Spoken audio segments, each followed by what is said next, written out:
Pain can cause lack of sleep, which in turn can cause more pain. So it's a matter of what came first, the egg or the chicken. Bedroom temperature can impose a very interesting debate, especially if you are in a relationship and sharing bed with someone who doesn't quite vibe your sleeping style. Insomnia refers to not being able to fall asleep due to pain. Hola amigos, Daniela here from To The Looking Glass. Welcome back to my channel. Welcome to my channel if you're new here. Today we're going to talk about sleep, or rather the lack of. If you suffer from fibromyalgia, chances are you have issues falling asleep and or staying asleep. That's called insomnia. 80% of people who suffer from fibromyalgia suffer from insomnia, or also sometimes known as painsomnia. Painsomnia refers to not being able to fall asleep due to pain. Sleep is crucial for cell repair, brain function, mood, memory, and much more. Studies have shown that when people are sleep deprived for a prolonged period of time, they started to develop fibromyalgia symptoms. Pain can cause lack of sleep, which in turn can cause more pain. So it's a matter of what came first, the egg or the chicken. The widely accepted amount of sleep needed for human beings is anywhere between 7 and 9 hours. And depending on the study that you look at, it says that anywhere from half of the American population to 2/3 of developed worlds are sleep deprived. So how does sleep or lack of sleep impacts our bodies? It impacts our immune system, our healing, our weight and metabolism, our reflexes and memories, our mood, our energy, basically everything. What I'm going to be talking about today is based on my own research and my own experience.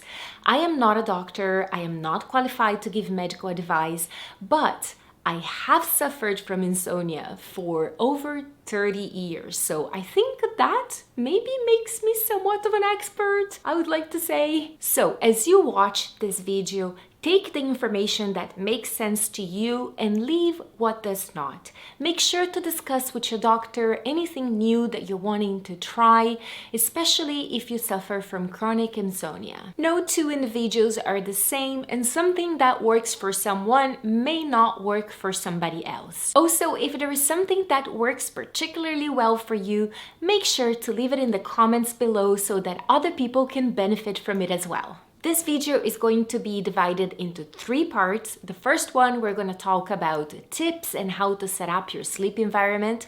The second part, we're going to talk about routines and habits. And the third part is going to be what to avoid, what not to do before bedtime.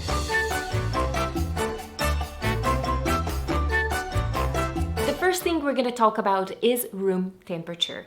It is advised that the temperature of the room you sleep in is in between 15 and 19 degrees Celsius. During sleep, our body's temperature naturally drops, and it's believed that higher temperatures impact the REM phase of sleep, which is our restorative phase of sleep. While some people like to have their bedrooms cooler because they're warm sleepers, or they like to have their bedroom warmer because they're cold sleepers, you have to figure out what works best for you. Whichever is the case for you, you need to figure out what is the best temperature for you to sleep. If you're too warm, you're going to be sweating and waking up and also interfering with the restorative phase of sleep.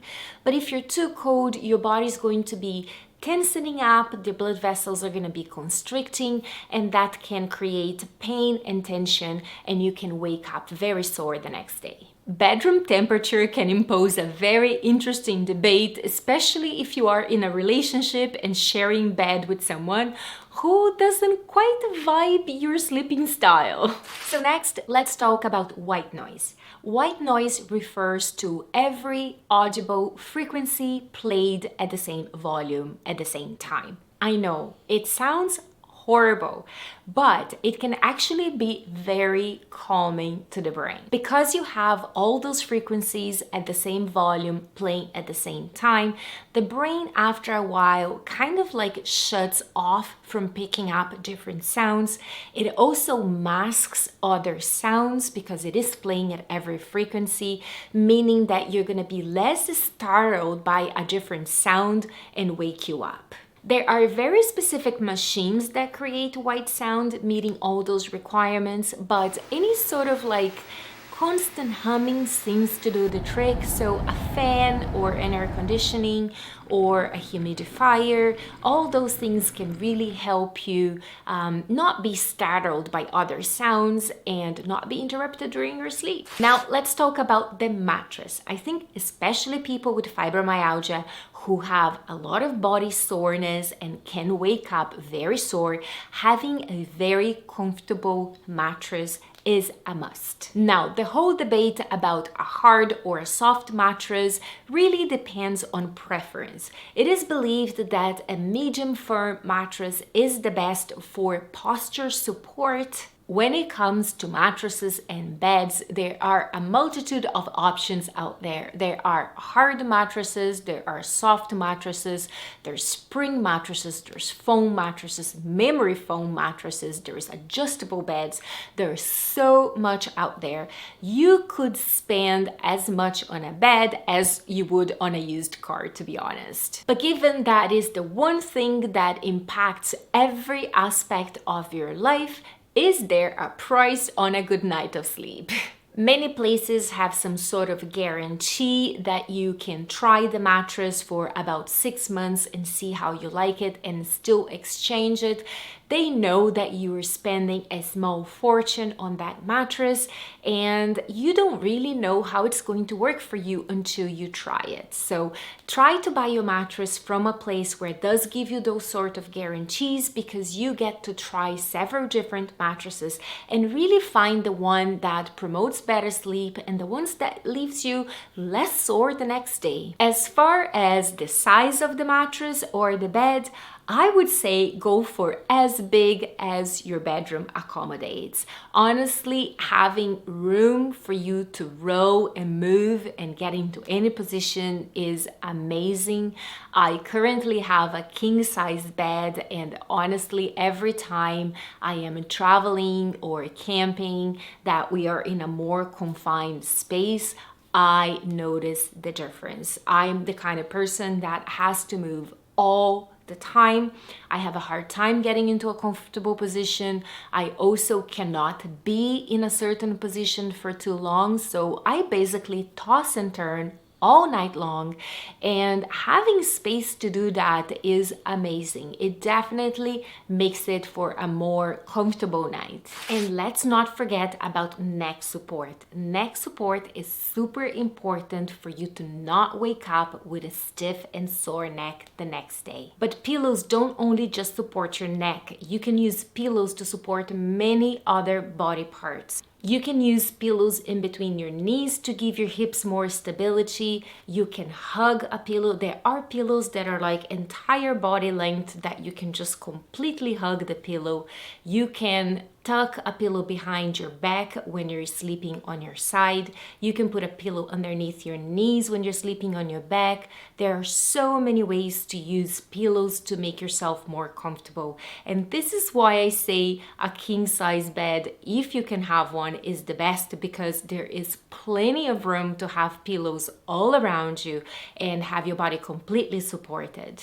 So now let's talk about blackout blinds and curtains and making the bedroom dark. Light is what regulates our circadian rhythm, and melatonin, which is a hormone that promotes relaxation and sleep, works best in the absence of light. That explains a lot of the tiredness and lack of energy that a lot of people feel in winter cold countries where it gets dark super early and there's generally lack of sunlight. Absence of light prompts the pineal gland to start producing melatonin, which makes you feel tired and relaxed and promotes promotes you falling asleep. Sunlight contains blue light, which prompts the pineal gland to stop the release of melatonin. By making your environment dark a few hours prior to sleep can really help the release of melatonin. And for those people who work shift work that have their circadian rhythms completely upside down, having blackout blinds is extremely important so that you can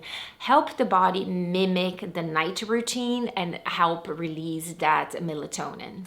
Electronics also contain blue light, and so for this reason, it's important to limit exposure to any sorts of electronics that emit blue light a few hours before going to sleep. So definitely going to sleep with your phone on you or watching TV to sleep, it is not very inducive of a good night of sleep. I am absolutely guilty of that because a lot of the times I can't fall asleep, and then what do I do when I can't fall asleep?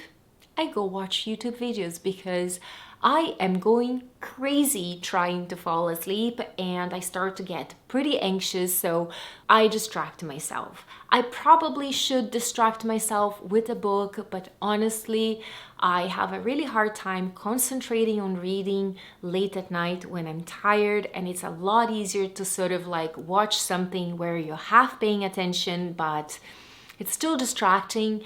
But all that blue light's not helping, so it's a cycle. It's a real struggle. It's a real struggle. So to help with that, you can wear blue light blocking glasses. Either you have prescription glasses or not, you can have frames that have blue light blocking lenses on them. And also there are screens that you can put on your computer or over your computer screen that also help block blue light. And also Apple and Android software have a setting that you can change it for nighttime that already has less blue light in the screen.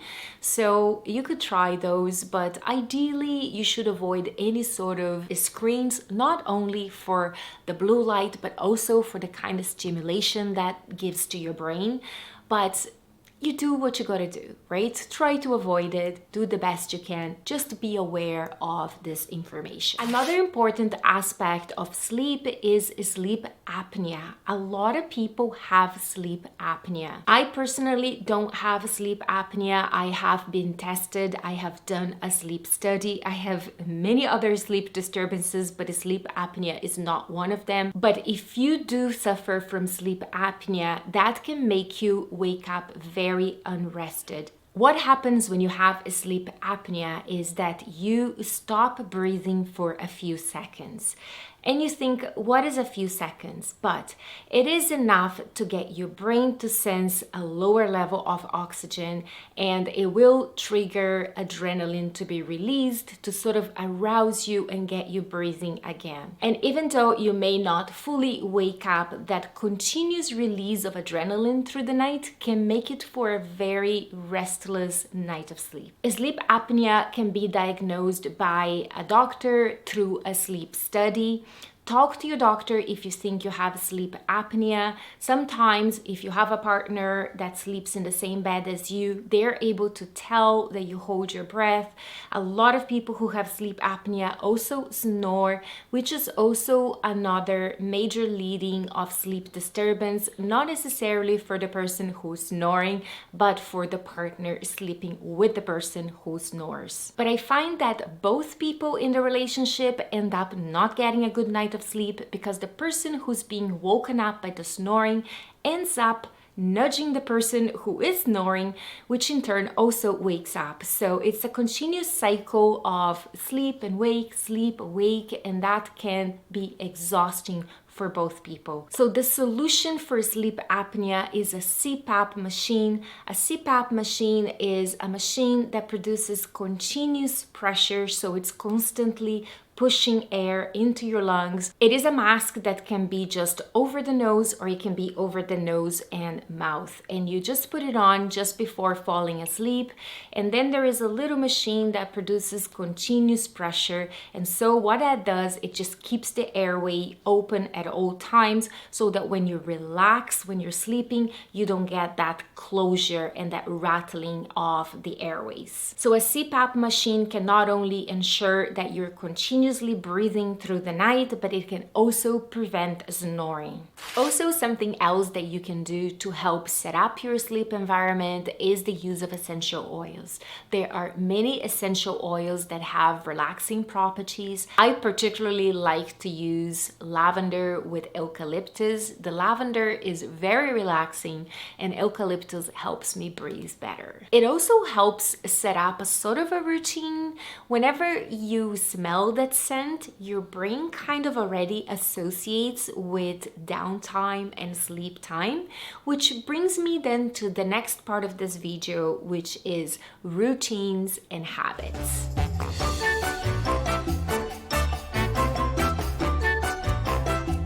So having a routine before you go to bed, whatever that is that like starting your essential oils, having a shower, taking off your makeup, reading a book, any sort of routine, it really helps your body and your brain to kind of like know what's coming next, which is sleep. So it helps your body go into sort of like a relaxation mode. Some people will take melatonin before going to bed. The issue with melatonin is that you should not take it long term because the body kind of gets used to you giving melatonin and it stops its own production, and you kind of need a higher and higher dose each time, and it can actually create a problem. So it is something that is recommended to take for small amounts of time. So definitely talk to your doctor if you're thinking about taking melatonin. There are lots of different dosages and ways to take melatonin. More is not necessarily better. I have heard that as you get to higher dosages, it can actually have like the opposite effect. So definitely talk to your care provider about if melatonin is something that can work for you and what would be the best dosage. In the supplement area, something that you can take is also glycinate magnesium. Magnesium is very calming and relaxing, and it is known to improve the quality of sleep. Something else that you can also do is try to get outside every day. If there is sun, even better, but even if it's not sunny, just getting outside and getting that natural daylight can really help regulate your circadian rhythm. Especially in the winter, if you live in northern countries where days are short and it's often pretty dark inside the house, getting outside during those times where it's most light can be very, very beneficial. Daylight exposures help suppress melatonin during the day, and then it helps it release it at night when it's dark. You can also try being physically active during the day so that you are tired at night. If you can exercise at all, even better. But if you don't feel like your body can exercise, even just going out for a walk and getting that fresh air and that daylight can be very beneficial to make your body feel tired and more willing to go to bed at night. Something that I find very beneficial to help me decide if what I'm doing is impacting my sleep in a good way is to actually have one of those wearable sleep tracking devices. I have the Oura Ring and the Apple Watch.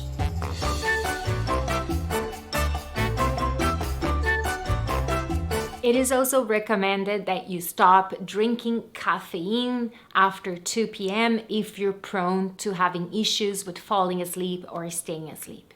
It's important to remember that coffee is not the only caffeinated drinks.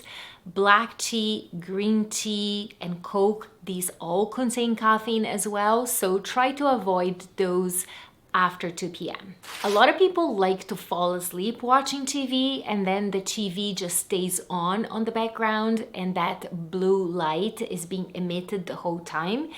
Even though it may help you fall asleep, it really does not promote for quality sleep. It is better to use a white noise machine to help you fall asleep, or even just listen to a podcast.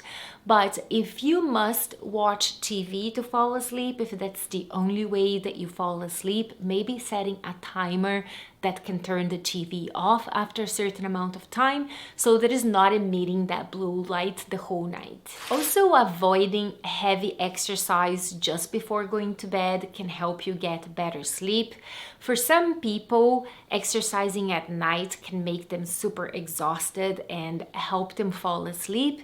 So it may help you fall asleep, but your body will be releasing cortisol and does not promote for good restful sleep. Also, avoid alcohol before bed. The same thing, some people find that if they just drink a little bit of alcohol, it can help them fall asleep, but it does not promote for restful sleep. You may fall into a deeper sleep in the first half of the night, but the second half of the night, it's going to be a very disturbed, interrupted sleep. A source of sleep interruption can be having to wake up to go to the bathroom. If you are one of those people who wakes up multiple times at night to go to the bathroom, one, make sure that you speak to your doctor because it can be a sign of other conditions such as diabetes. But if you have been cleared from diabetes, try to not drink so much water before going to bed. Try not to drink any fluids after 7 or 8 p.m. depending on what time you go to bed, and avoid diuretics such as tea. The same goes for having a big heavy meal right before going to bed because it will engage your digestive systems. Your body will be releasing lots of different hormones related to digestion that can interfere with the stages of sleep. And lastly, avoid napping during the day. And that is such a hard one because when you have fibromyalgia and you have chronic fatigue syndrome and you already don't sleep well at night, it is very hard to get through the day. A lot of people have to rest several times during the day to get through the day, and resting is very important and listening to your body is very important, but try, if possible, to not sleep. Just lying down and relaxing and doing some low energy activities can be helpful, but if you fall asleep and you actually go into stages of sleep, it can make you feel very groggy when you wake up, but also will be harder to fall asleep at night. So if that is something that you can avoid, definitely try experimenting